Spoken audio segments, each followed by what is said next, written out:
This is Gimme Five. My name is Jim Shear. Ah! My name is Mike Adam. That's Jim.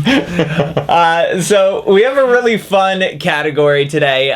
Best and worst rap crews of all time. There's a lot to choose from. I feel like in the era we're talking about that we're going to touch upon, there was a fine line between a record label and a crew, like who was actually rapping. And, you know, I mean, you go back then, there was the Nas song Uchiwali, and he had bodyguards rapping on there. It was just like, you know, seriously. So, Jim, I'm doing the best. Okay. And Mike will take the worst. Let me hear it. All right, here we go. So number 5 for me, Rhymesayers, which is, like you said, is it a record label? Is it a crew? I think it's both, because it is a label and it is a crew, and they put Minnesota on the hip-hop map. Yep. And I think the brainchild behind this is Slug from Atmosphere, and I just like the list of rappers on this crew, on this label. You've got Brother Ali, A$AP Rock, MF Doom, POS. I think Dilated Peoples is on Rhymesayers now.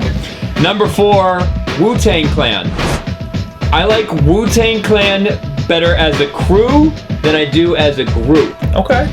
Because it sounds like a good idea to have 9 people on a microphone, but if you've ever seen them live, it's a mess, man. Disaster. But I love them as a crew because you could get a Method Man album, a No DB album, Jizza, RZA, Raekwon, the list goes on and on and on. So I love them as a crew, but not so much as a hip-hop group. Number 3, Dungeon Family. Yes. And when I say Dungeon Family, you envision the United States of America, and then you just think of this big chunk down in the South. Yes. They've got that on lockdown. Goody Mob, CeeLo Green, obviously from Goody Mob, Outkast, Killer Mike. So good. I mean, you think of Dirty South, you think of Dungeon Family. That's a good one. Number 2, Death Row. Yes. Also a label in a crew. And I love their philosophy from the get-go. Before they signed Tupac, their philosophy was, let's make our own stars. And then eventually, they became so big, we were like, yeah, let's bring Tupac over. Right. And then number 1, this one focused on groups, the Native Tongues. And it was also more positive than Death Row. And I was all about positive. I mean, I love the Death Row stuff, but when you're being innovative and experimental and you're speaking a positive message, I'm totally down with that. So you've got Jungle Brothers, De La Soul, A Tribe Called Quest. On the peripheral, you've got Queen Latifah, Fushnikins. You could even say Common and the Roots are part of the Native Tongues movement. So very curious to hear your worst crews of all time. That was a good list, Jim. So worst.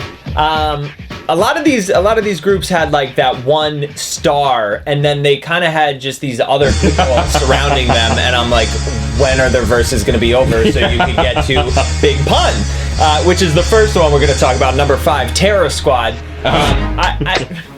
Cuban Link, trash. Fat Joe, trash. And I like Fat Joe as a person. Like, he's so nice. But Big Pun was the star. He was the legend. And then it was just like, you know, anytime you're waiting for that person's verse, that's not a good group or squad to me. At the number 4 spot, Outlaws. Again, the same situation. Tupac was the star. Who else is in the Outlaws? Yep. At the number 3 spot, D12. You know, and I feel like people are gonna get hurt feelings about all this, but I speak the truth. You have Eminem, and then Mr. Porter or whatever. He was a good producer. He did a lot of great production for them, but you know, Eminem was the standout, and everybody else was subpar in comparison. At the number 2 spot, Saint Lunatics. Terrible. Nelly was good. Everybody else terrible. And at the number 1 spot, Diplomats. I don't know. I kind of liked the movement they had going on just because they rep New York so much, and I liked a lot of the production on the projects, and I love Cameron, but everybody else I was not into. Okay. So whenever any of these crews watch this show back, especially with your list, they might be insulted, and then they're going to take it to their boss, and they're like, well, Mike shouted out me, so I have no problem with that. So way to put it, Mike. There you go. Let us know what you think below. For Mike Adam, my name is Jim Shear, and we will see yins later.